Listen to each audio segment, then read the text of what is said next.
If there's a place you gotta go, I'm the one you need to know. I'm the map. I'm the map, I'm the map. If there's a place you gotta get, I can get you there, I bet. I'm the map. I'm the map, I'm the map, I'm the map. Welcome back to Mapp, the Mad About Pop Culture podcast, where we talk about all things, movies, TV shows, music, anything to do with pop culture, you name it, and we'll talk about it. Joining me today is Lawrence, aka Tempo Drummer. G'day everyone.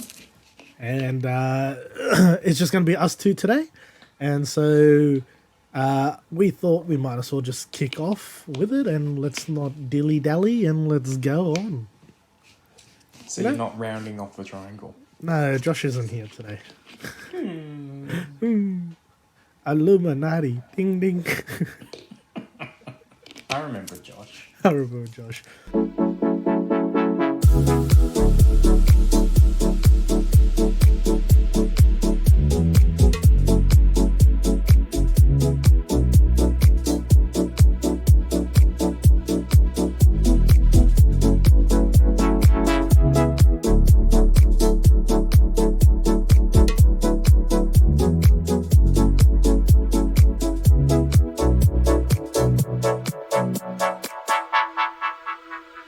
Today's topic, I thought we could just go over one of the biggest craze I think that's happening right now, or has been happening for the last few years, but I think it's really picked up this year, and that is Formula One. So F1, Formula One, whatever you'd like to call it, that car racing. The pinnacle of motorsport. The pinnacle. And it's the epitome of human engineering. And it's lights out. And it's lights out and away we go. And they're off and racing. And Verstappen takes the lead. Oh, here comes Sainz. Oh, wait, no, Ferrari told him to pit. But yeah, no. Anyway, so that's a whole nother story. That. So I thought as two of us who were very interested in cars back in the day, due to, I think... and the day's still going for me. It is, isn't it? Hey? But I think our love for cars, correct me if I'm wrong, kind of started during the Fast and Furious stages. Would you say, like the first one? Yeah, I would say that. Yeah. Yeah, I think our love for cars have kind of started there, and then it's just grown and grown from there. Like personally speaking, like I haven't been that too interested in Formula One. Like going back and stuff, I haven't been too interested, haven't been too keen on it and stuff, you know. Never kept up to date with it. I was like, cool, another motorsport, you know. Wasn't too interested in it. And then started getting more invested into it because I was recommended to watch a Netflix series called Drive to Survive. F1 Drive to Survive. Yeah. So due to that has influenced me to watch Formula One and be invested into it and you know be fully committed to it. So that was my experience, like entering the Formula One, the motorsport industry, was through that Netflix series. What about you, Lawrence? Was it similar or something different? Great series. Yeah, great, fantastic. Yeah, I would say that this also piqued my interest in Formula One as well. Yeah. Every now and then, a show comes along and it's about a sport or a topic that you think you'd have no interest in, but it just hooks you. And this one, you can go in there with no car knowledge, no Formula One knowledge, and most of you will get hooked after the first episode. Like, yeah, guaranteed. Yeah, it'll fill in all the knowledge gaps for you, and then you just all the drama and what they're going on about in each episode, it just gets you. I think it's really interesting because in saying that, like when I first started watching it, I was like hooked straight away, and I was just like, I'm like, oh my god, imagine the people that were watching it while it was coming out, because I binged all 4 seasons together. But could you have just imagined those that had to wait each year to for it to come out? So Yeah. so I binged all 4 seasons, which made me even more hyped up for it, you know. So I think that's another reason why I was like, okay, let's I'm really invested into it, because I've seen pretty much back to 4 seasons back to back. Man, that's madness. Yeah, it was quite madness, but it was pretty cool. Like, I gotta say, I got quite interested into it and stuff like that. But in saying that, like how you said, there's these series that come out, and normally they put a shining light on the sport that they are Yeah. talking about and stuff like that. For example, another one that comes to mind, but it's not so much. You do get invested in the sport, but not, I don't think as much as Formula One does it, because the thing that I'm talking about is The Last Dance, which is the Michael Jordan documentary. Where Okay, is that good? that's fantastic. That's really, really good. That's, again, worth watching. But yeah, it's just the documentary about the Bulls when they went through that championship series back in the with 90s Jordan. with Jordan, and they won all that championships, and it's very interesting how they talk about it, but mainly He it's played based. that season with Bugs Bunny. That's the one as well, and then mate, he won the championship for that as well. I'm surprised they haven't included that into his into his championship. The Space Jam. The original Space Jam. But yeah, in saying that, like, excuse me, in saying that, they base it more around the Chicago Bulls Yeah. instead of the NBA, whilst Formula One kind of invests in all of it instead of just one Absolutely. team. Because could you just imagine, like, if it was just based on like Red Bull or Ferrari or the whole thing? It's not as it would be interesting. As dynamic of a show. Yeah, I reckon it would still be interesting, but I don't think you would get the as large of an audience as you have right now if No, it was just absolutely. based. Yeah, Because because Drive to Survive, its focus isn't on one team. It shares its focus across the 10 teams, the 20 drivers, and everyone else that's involved. yeah, it's like they dedicate an episode to each team pretty much. Yeah. And it's like you're watching a story, and you're basically watching it through their perspective, like you're seeing how they act. And yeah, you might say it is like they do make it dramatic quite a bit, like dramatize it quite a bit. But in saying that, like, what show doesn't? You know what I mean? What show doesn't do that? So I don't blame them for that thing. But in saying that, Gotta like, make a show. yeah, we did definitely. We should do a live show one day. God, that'll be off the rails, wouldn't it? This is basically a live show because you don't really edit it. Nah, true that. In regards to Drive to Survive, like, what else would you like to see that they introduce? Like, beside, not like as in, what's a series that you would love to see based on a sport? Ooh. Like, what's something that you'd love to see, like, behind the scenes of and stuff like that? For me, I guess it would be other motorsports.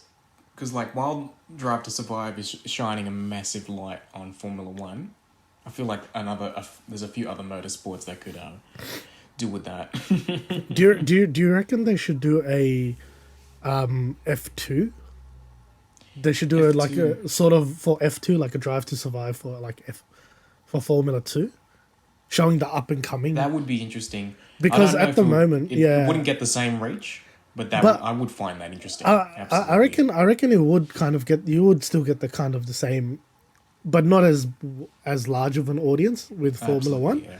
But you'll still get some, because at the moment, for me, I classify myself as a casual, casual fan. Like even though I am invested into it, I don't know all everything, and I don't know the juniors, and I don't know who's up and coming and stuff like that. So with an F2 series, that could show the up and coming drivers and the next generation drivers and stuff like that. You know? Yeah, absolutely. Just to give some of our non-motorsport listeners a bit of context, so you got Formula One, right? That's considered the pinnacle of motorsport, and there's only 20 spots, 20 drivers, right? There's hundreds of top-class drivers around the world, but there can only be 20 drivers in Formula One. 20, yeah, and it doesn't... And those drivers get picked generally from Formula 2, which is the league down. And so while if you're in Formula One, you're fighting to keep your spot because you're not guaranteed that spot. There's only 20 spots. Exactly. If you're in Formula 2, you're fighting to get up into Formula 1. You're pretty much... It's pretty much a battle no matter what. Like, you're always fighting to get that top spot and being that number one driver for that team. And yeah, there might be people that know about Formula One. Oh, they have a third driver and this and that, but like that doesn't really count. That's not, they're not one of the main drivers. They're just like they're the ones that go out on a practice run and everything like that. So I would say I would definitely love to have like a Formula 2 series, like, or what they can do is they can have like a mini series. Like they don't have to go for the whole 10 episodes. They could do like it can be shorter. Shorter, like half an hour episodes of like these are the up and coming people. Like keep an eye out on these kind of things. Like because for an example, like I had no idea about this Oscar Piastri. Oscar Piastri, yeah, I had no idea about him until I started hearing F2 more. champion. Yeah, exactly. I started hearing more and more about him, and then one of this guy at work, shout out to Oz, who massive Formula One fan. I think I was telling you about him. He's got like a mad setup for like to do sim driving. He's the one with the sim rig. Yeah, the sim rig. He's got crazy setup, man, and it's like that kind of thing. Like, it's everyone's dream to have, and he's got it. So, what a lucky bastard. But anyway, so he was telling me about this Oscar Piastri, and I'm just like, to who? Like, never heard of him. Like, he's Australian. I'm like, really? Okay, cool. He's like, yeah, just go watch his F2 races and stuff. And then went on YouTube, started watching some of his F2 races, and I'm like, okay, this guy's good. He's good. And then the whole drama I don't know if you've been up to date with the whole drama, the Alpine drama and all that. That was funny. That was hilarious. That's going to be in Drives to Survive. I really want to see that right now. I really, really, really want to see that.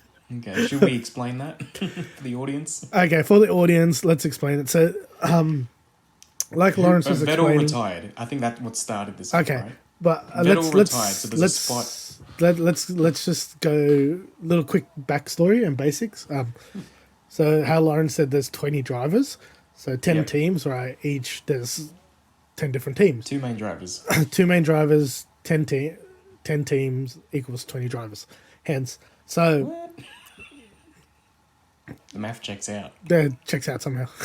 I was just counting in my head. Does it really? Yeah, it does. So anyway, one of the drivers for a team retired from Aston Martin, Sebastian Vettel, world champion, 4 years in a row. The Sebastian Vettel retired and left the opening. Yeah, and then an open seat. So instead of bringing up one of their like a junior driver or an F2 driver, they go and sign another driver from another team, which was Fernando Alonso, who's been around for like probably 50 years by now. Yeah, he's as old as Vettel. He's just as old. It was pretty much him and Vettel during that Red Bull era, because Alonso was Ferrari. So anyway, 2 great drivers. Yeah, Two great drivers. Vettel's gone. Alonso replaced him. Moved. which leaves a free seat at Alpine, which was Alonso's former team. So Alpine has this junior driver called Oscar Piastri, who is this up and coming, one of the greatest F2 drivers. Australian like, guy, Australian F2 champion, like really, really, really good. And they go and announce over Twitter that they have signed that their driver lineup for next year, for 2023, is Esteban Ocon and Oscar Piastri. And actually, they were careful about their words. They didn't use the word sign. They say... No, they said "We've driver promoted- lineup. we Driver promoted lineup. Oscar Piastri. Yeah, they're like, Yeah. our driver lineup for 2023 is Esteban Ocon and Oscar Piastri. And then, And then the next like, day... several hours later, Oscar Piastri tweets out, I haven't signed anything with Alpine and I won't be racing for them next year. You threw that down, bro. He shut them down. Someone else please sign him next year. So the rumours are he might go to McLaren Yeah. and replace Ricardo. And then they'll pay out Ricardo's contract. And then I heard Ricardo Ricardo may go to Alpine. and then go to Alpine Yeah. for like nothing. They might just pay Ricardo like 10 mil and be like, here. I hope someone takes Ricardo. I like Ricardo. I think if he goes back to Alpine, I think he'll do really good there because at the moment, have a look at how Alpine is going at the moment. They're always finishing with points and stuff. Mm-hmm. So it wouldn't be wrong for them to do. It wouldn't be a bad idea for Ricardo to move to Alpine. Yeah. Like I reckon it'll be a good move. But then again, who knows what's going to happen? Yeah. But and then the funny thing was, I don't know if you saw it. It was like I saw it on TikTok. These guys, they're called the Pit Stop. TikTok. They're pretty good. They're funny. They were like, "Oh my God, Williams is making an announcement at 3 p.m." And then they go, "Are they going to sign Oscar Piastri? Is this what we've been waiting for?" There's a And whole he goes, bunch of memes now. I know. And then 3 p.m. happens. They're like, we would like to congratulate number 23 for extending his contract. I've been Alex getting Albon. pictures- I'm like, oh my God. It All is these so random car companies, like there's a bus company, it's like, oh, we've just signed Oscar Piastri. As our new driver. Do you know who his Taking the manager piss. is? Do you know who Oscar's manager is? Who? I just found this out today. From Oz, the guy I like.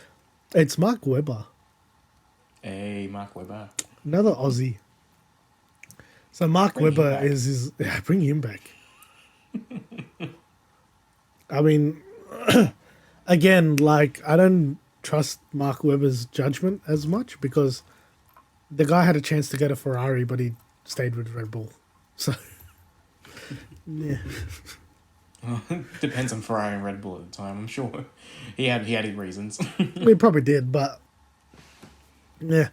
But yeah, so that drama. Could you just imagine how that's I reckon that's an episode 4 or 5 Yeah. for next season. That's going to be during episode 4 or 5. So hopefully it's something happens. But yeah, no. So in bringing you back to Drive to Survive and stuff like that. So because it's kind of hard to do it with like certain sports, like you can't do it with the NRL because there's 16 teams and Yeah, have and to- each team's got like how many players? yeah, exactly. It's kind of hard. Like there's too much to spread the focus around. Yeah, and then you've got soccer, which is also even hard because there's so many teams. Then there's like the only thing I can think of is probably unless they focus on a team, like just focus on one team and then just do it on that, like they did with Chicago, like with the Bulls. Like for Absolutely. example, like if they can get like imagine in like 10 years time, 20 years time, they get the Golden State Warriors, like those that were back in the 20, from the 2010 era to now. They get those players and do a documentary around that, or they get someone like you know even like even another thing that they could do is like based just on Formula One is do Lewis Hamilton's 7-year run as Yeah. world champion. So that's something that could be also good. Yeah. But even if you focus on a driver, that could be just a documentary in itself. Yeah, exactly. Any of those drivers, yeah. So I just found this out again today as well. Apparently, apparently Lewis Hamilton is directing a Formula One movie for Apple. Yeah, I heard that. Yeah, I don't know about. I haven't heard directing, but I know he's got quite a bit of involvement with it. Yeah, I'm not too sure about directing as well, but I know he's involved in it. And apparently, Brad Pitt is playing the driver. Yeah, no. So this is what I've heard. There's going to be two drivers. One of them's Brad Pitt, who's going to play like an older, like a veteran driver, who's going to coach this young rookie, and then they end up teaming up.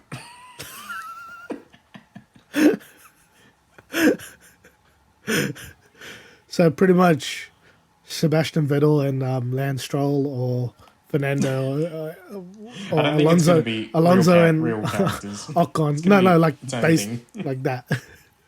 Yeah. But then Daniel Ricciardo is doing something with Netflix. Yeah, because he's hilarious. Yeah, they're doing like sort of like he's doing some kind of comedy sketch with Netflix. Nice. Yeah, and I'm like, hell yeah. Also, where does he have the time? Like how? How is he doing this? Like Well, on his during the off season, they don't really do anything. true that, but still, like, I mean, he might be doing like a bunch of recording right now because it's summer break. Yeah.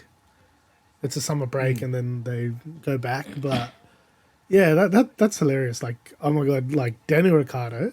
Like, I always liked the guy, and before I even watched Drive to Survive, I was like, I always support the fellow Aussies in And anything. the first episode ever. And then was that's him. it. Yeah. First ever episode was just him. So good. And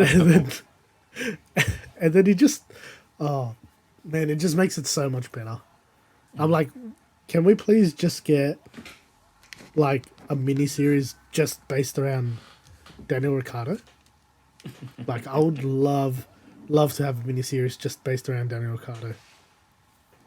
Don't you reckon? Yeah. But yeah, so in regards to that, like, how else do you think it's influenced? Like, Netflix has influenced that sort of category. Like, as in, like, getting casual fans in, getting like basically no fans at all into basically a motorsport. Yeah, if you can turn a non-fan into a fan, whether a casual fan or a hard-out fan, that's a massive step forward for the sport.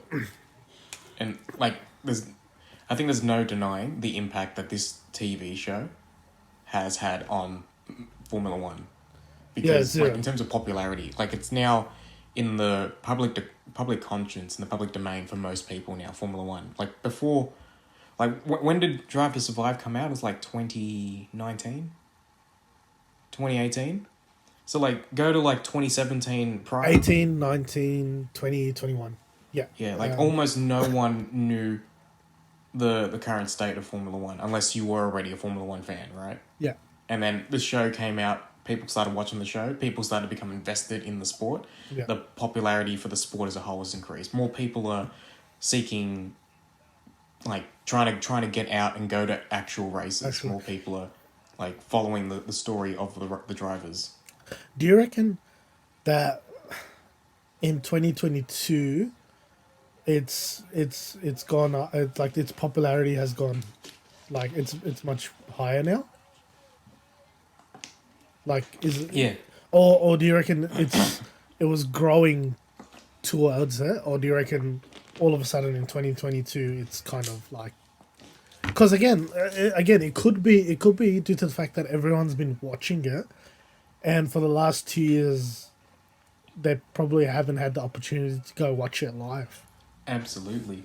So that could have been a massive factor that pretty much what made, because what they broke the record for Melbourne, right? Yeah, like they're starting to set records now for like highest level of attendance at certain races. Yeah, But yeah, like there's no denying that this show has made so many fans out of non-fans. like like the other day like apparently they've got experience packages out, but they don't Yeah. give the date or the prices for it, but you can inquire about it. So I inquired about it, and they're like, yeah, once we get it, we'll send you an email knowing we'll get the details for you, and we'll get the prices and everything. And I was like, all right, well let's do that. And then so I just can't wait. I would love to. Melbourne definitely I'm gonna go to. Another one that I was told that's a good one to go to was Japan. Apparently Oh, yeah, yeah. Japan is really good. So I went to, I would love to do that. The Singapore, because I was in Singapore not too long ago, and I went to the marina circuit that they have, the F1 pit stop Yeah. that they have there. It's pretty cool. Like that's happening in September. And then I saw the one in Abu Dhabi as well, which is the Marina City or Marina Bay circuit, or some Marina circuit. Sorry, and then the Singapore one is Marina Bay, which is really weird. I don't know why they named it two, but yeah, the Abu Dhabi one was I saw that one as well. But yeah, I'm really keen to like get to know more about it and stuff, and then find out all the inside details and goss and all that stuff. Yeah. And sure. playing the game has really got him. Have you got the game? I've got 21, not 22. 21. Right. Yeah, I've got 21. But you're looking more forward to the manager, right? F1 manager 2022, Yeah. 2022, right? To me, like the actual F1 game would be a little bit wasted if you didn't have a rig or at least a wheel. So I haven't got that, right? So Yeah, definitely like, worth. You can only go so far with a proper racing game with just a handheld controller. Yeah, Like not counting like the arcadey style games like Need for Speed, right? yeah. But yeah, the manager mode though, that's something that really interests me. Yeah, Like I just like that's all a separate game. the thoughts, like the options, and like do this or do that, and yeah. F1 manager game like that looks very, very like something up your alley, because like you love that kind of controlling the team and seeing that, like customizing the team and Yeah. seeing that, like what to do and go on the fly kind of thing.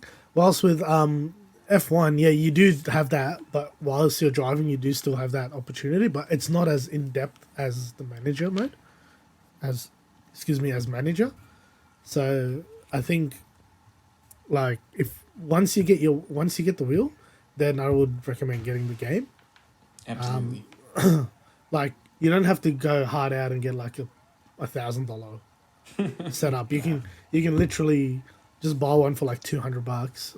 Yeah. And then yeah, you'll yeah. Just entry level. does it. Yeah. You don't need to go hard out on it, because unless you are doing it for competition and Yeah. you are getting something out of it, then by all means go nuts with it. But if you're not, then like there's no point. You know what I mean? Yeah. Some of the money that people have spent on these setups, to me, it's just like you might as well have spent that on an actual car and gone out for real. This guy Oz that's done it. Like I don't for him that's his thing. Like he does races. Yeah. So he's actually does like online racing and competition and stuff like that, right? So he does Yeah. all of that. So then, what he's done, he's got like a 10, almost I think like a 11 to 15 grand setup. So his is proper setup and everything. Like he's got it all. Like even like the seat shakes and Yeah, seat steering, everything motion, like yeah. motion and everything. For him, he goes and does daily competition. He does not daily competition, but he does competitions and he does get stuff out of Yeah. it. And you can't do competitions with those kind of like the basic ones that I have Absolutely. and stuff like that. So for him, I understand. He's got an investment. He's invested into it. He's that's all his. But I reckon for us as like casual, Just having a laugh. just having shits and giggles, like I think like for us a $300 wheel setup is perfect. Yeah. And then I need to get a steering wheel stand because the table that I was using, it's not stable and the wheel locked and the table just flipped. Oh, yeah. And I was just like, fudge. I was like, there goes. Yeah, there goes you need to lock that down I need somehow. to, so I need to get like one of those like this foldable steering wheel setups where you can just like clip it on and then it just folds away and then you can just keep it in the corner until you're ready to use it and then just take it out again and then plug it in. So, but I don't think I'll because I did like a VR setup kind of thing. So that was I got motion sickness quite badly. VR takes it like another step up. Yeah, So, no, I think I did it for about 10 minutes and then that's it. Like I was like feeling like motion. I had motion sickness from it because it was really like you were literally like you look that way to your left and you can see the left side. You look to the right, you see the right side and stuff. That's what makes it so good. That which is good, but the thing that got me really, really like motion sickness was that the seat was moving as well. So whenever you turn, you don't stay still in the seat. You like actually go with it, and it's just like oh. And so when you're moving with it, your head starts moving slowly as well, and then you're like, oh shit, wait, like get back into. Because when you drive a real car, it's completely different. Even if you turn, your body's not going like that. You know, unless you drive like that, then good luck. But, I went to a VR arcade and they had the rig. And I crashed and almost flew out of the thing.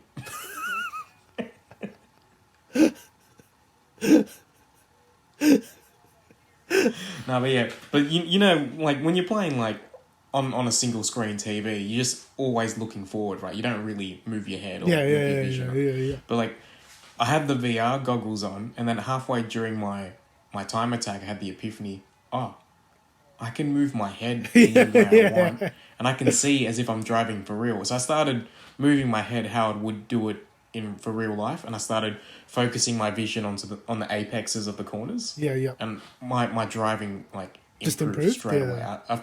After I stopped focusing on a single spot, like keeping my head straight, and I just started moving my head around, it got so much faster.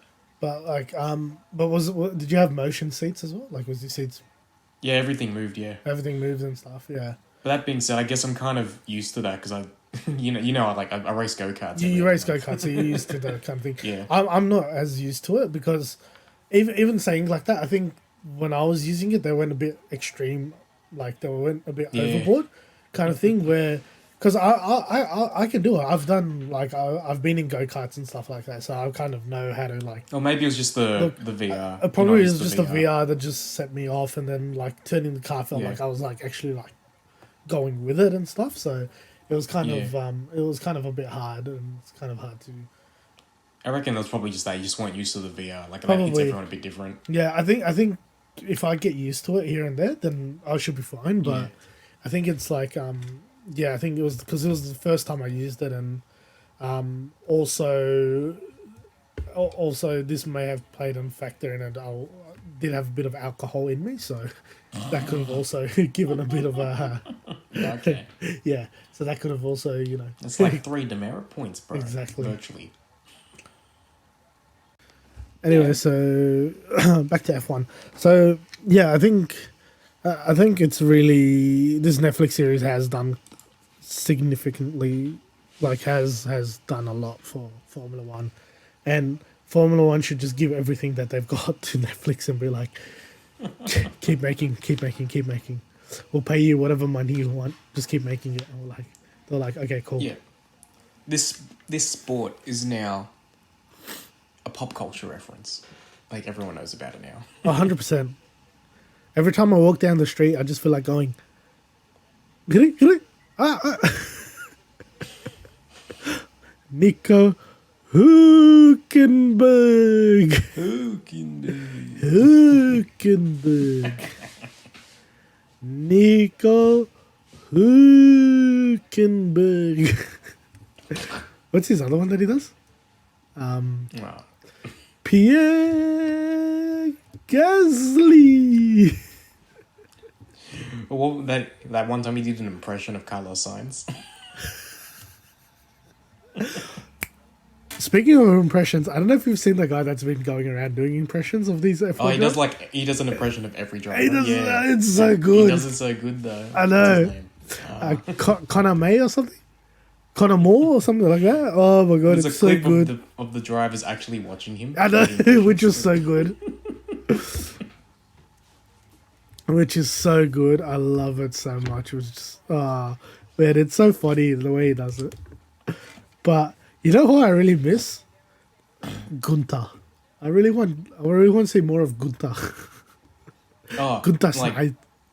he's got a cult following now. Like after, like because Drive to Survive not only shone a light on the drivers, but also shone a light on like Team the team principals. managers and the team principals. And this guy Steiner, oh Yeah. my god, he's hilarious. He's F so this, good. F that, wanker, wanker. Wanker. Just oh my, it's so great. There's is a so compilation on YouTube just of him like Just swearing. It's yeah. great. How good was his what was it, the photo shoot that he did with the boat and Yeah, the catalog. the catalog? It's so good. But yeah, I good. remember when he walked in and it's like the house or whatever it was, the cubby house. I'm just like, was it a boat? In the first But thing? yeah. It was a little boat. Yeah. I was like, what does this have to do with Formula One? And then halfway through he says, oh, it's an Audi catalogue. I'm like, oh. I'm like, what Formula One thing is this? Oh yeah, so Audi wants to buy Red Bull. Ooh, But Red Bull said, okay. Red Bull's like, yeah, okay, cool. And then Audi was like, yeah, we'll buy this much, and then we're gonna take control of the team as well. And then Red Bull's like, get stuffed. And then they went to McLaren and they go, hey, we'll buy 75% of your shares, but we want full control of the team. And McLaren's like, yeah, get stuffed. And now Yeah. I think then Can Audi just start their own team now? I think Is they this the are. plot for Ford vs Ferrari? I think they are, which is pretty much, which is Alfa Romeo. I think Alfa Romeo is going to become Audi. No, It's no going to be way. taken over by Audi. No way would they do that. That's I don't what see I that was happening. hearing, but I'm not too sure what's happening. No, they're too proudly Italian with their Ferrari engines. They wouldn't. They wouldn't do that. Nah. Nah. Nah. Josh needs the goddamn link. Is Josh gonna join? Yeah. Does he even know anything about this topic? No idea, but we'll just get his input in. We'll probably get Right. like about 5 minutes of dead air, but that's still Yeah. input. You know? Where is this kid?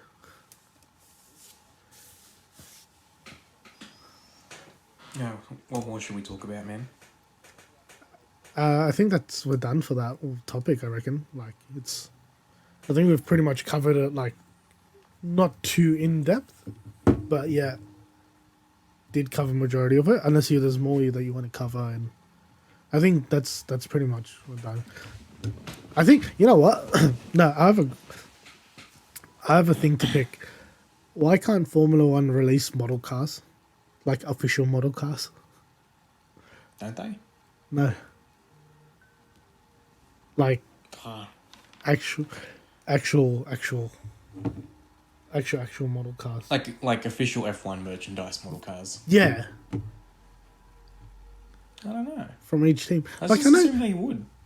no, they don't. I haven't seen it anywhere. Like unless I'm wrong, but I haven't seen it anywhere. I feel And- like that would be a thing. Like you could. I'm sure you could. I haven't seen it, to be honest. I know Coles was selling it, like, but they weren't selling all of them. They were just selling, I think, Ferrari and McLaren, or was it just Ferrari? I think it was just Ferrari. Probably just Ferrari, because Ferrari is sponsored by Shell. And Shell is also Coles. yeah. Well, it shouldn't be it shouldn't be Coles. It should be like Coles Express, which is the service station that is operated Yeah. by Shell. It's all umbrellas and corporations. Yeah, you've got like so many things, and then the one thing we didn't talk about was how Aston Martin became Aston Martin. How did Aston Martin become Aston Martin? Well, all you need is a corrupt Indian billionaire, and Back you when need the team was called Forced India. Air Force India or Star Force India or whatever it was called. Force India. And then they turned into like Sahara Force India, and then they went to Sahara Racing Star Point. Force India, and then they went to Racing Point, and then it's now Aston Martin. So it went through quite a lot of name change.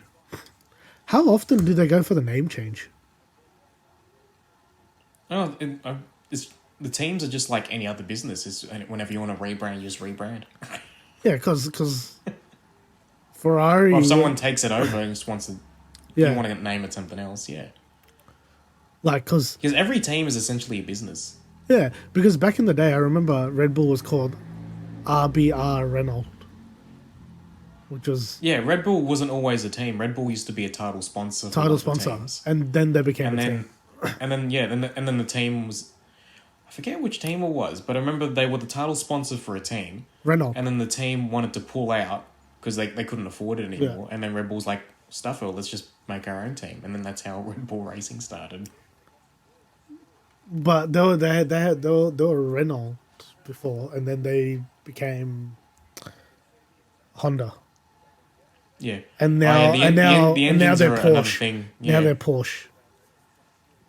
Oh, yeah, I heard Porsche's adding their engines to it. Yeah, so the engines are a whole nother thing as well. So That thing is just ridiculous. so you got the teams, Yeah, and then you have like some of the teams are named after actual car brands, but that car brand isn't necessarily the engine that's in the car, because there's also so many engines going around. So I think everyone is either using a Ferrari, a Honda, a Mercedes, or a Renault engine.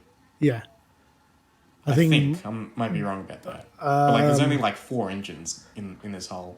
There's only like 4. Yeah, there's only 4. But you can kind of see it like you have Red Bull and AlphaTauri, which use Honda. Then you have Ferrari and Alfa Romeo, which uses Ferrari. Then you have Mercedes and Williams. And Williams, yeah, Mercedes, yeah. And then Alpine is Renault. And McLaren is Ferrari? No. No, McLaren is what? Well, they're not McLaren. Like, They're they not. are McLaren. But They they're are not using McLaren, but they're not engines. using McLaren engine. I think they're using something else. But like, what I've got you. What was that indoor go kart track that you went to, Lawrence? The with the electric one. Oh, it's in Bankstown. It's like Entertainment Park or something. Okay. It's like they got all these things in this warehouse. They got an arcade, a bowling alley, VR, sim races, and then there's a go kart track in one side of it. Okay, and cool. But they're all electric. Have you ever seen Formula E? Yeah. Oh yeah, man. You know how they got boost. Yeah. Same thing. Yeah, so these electric karts have got a boost button. Yeah. And So get, you were explaining someone told you how to do, set the fastest lap. Like, yeah. So yeah. I think it was 5 seconds of boost. So the kart, only goes so fast, right? But you push this button and you get up to 5 seconds of boost. So you can use the 5 seconds in one shot, or you can like space it out over the lap. But the guy was telling me, if you want to set the fastest lap, if you want to set like a really, really fast single lap, the boost resets when you cross the start finish line. So you used 5 seconds of boost before you cross the line. That way you cross the line going faster than normal.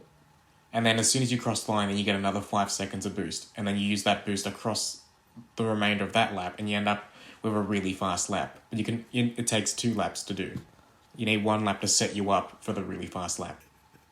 Which is like if someone got, like in Formula 1, bring it back to if someone got DRS and then they get that extra 16 kilometers and then they set the record because they got that extra 16 kilometers of that.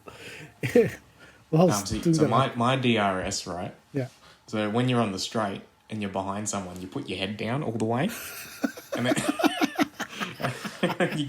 you end up going like 3 k's an hour faster than the next person, which is enough to like get you alongside them. But you have to remember to put your head back up before you yeah. You don't want to keep driving like that. That's a hazard. That's definitely a hazard. It's a very big hazard. That's my hot tip. Thanks for that, Lawrence. So guys, remember that Lawrence's hot tip of the week is to get DRS using an electric go-kart. Put your head down. It also works on petrol carts. Also works on petrol. Works on anything that's walking. Open. Yeah. just a tip in general life. In general life, if you ever need to go ahead and get that extra 3 kilometers an hour, just put your head down and go. Yeah. Bro, I entered my first go-kart race for fun and I accidentally came second. So just go for it. Anyways, I think we'll just wrap it up for tonight. We've spoken enough. I think Josh's input was very, very valid, meaningful, and just straight to the point. Valid and finessed. And it was beautiful. But anyways, we've been the Mapp. Lawrence, where can they find you? Oh yeah, it was at T.D Project on the YouTube and the Facebook. Perfect. Sounds good. And then you can follow me at Sagar Singh 23 on Insta. And we've been the Mapp. Good night. Oh yeah. Alright, cool.